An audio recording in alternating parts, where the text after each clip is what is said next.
नमस्कार मित्रांनो, big boss मराठीच्या घरात आता केवळ 7 स्पर्धक शिल्लक राहिले आहेत आणि ह्या 7 पैकी केवळ निक्की तांबोळीला कालच्या एपिसोडमध्ये तिकीट टू फिनाले मिळाले। उर्वरित 6 सदस्यांना बिग बॉसने नॉमिनेट केलं।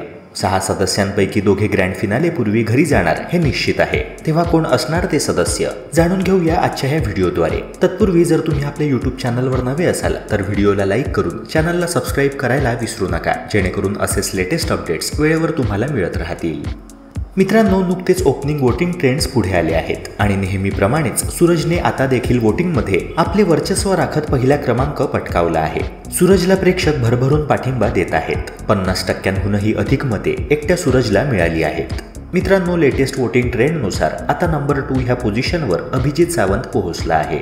अभिजित देखील यंदाच्या सीझनचा विनर होण्याच्या शर्यतीत सूरजप्रमाणेच आघाडीवर आहे, मात्र सूरज इतकं वोटिंग त्याला मिळालं नाहीये। मित्रांनो, सध्या नंबर 3 ह्या पोझिशनवर आहेत डीपी दादा म्हणजेच धनंजय पवार आणि नंबर 4 वर आहे अंकिता वालावलकर। वोटिंग ट्रेंड बघता ह्या दोघांच्या मतांमध्ये फारसा फरक नाहीये, त्यामुळे अंकिता टॉप 3 स्पर्धकांमध्ये नक्कीच येऊ शकते। नंबर 5 वर आहे जान्हवी किल्लेकर आणि 6 स्पर्धकांपैकी सर्वात शेवटच्या क्रमांकावर आहेत वर्षा उसगावकर।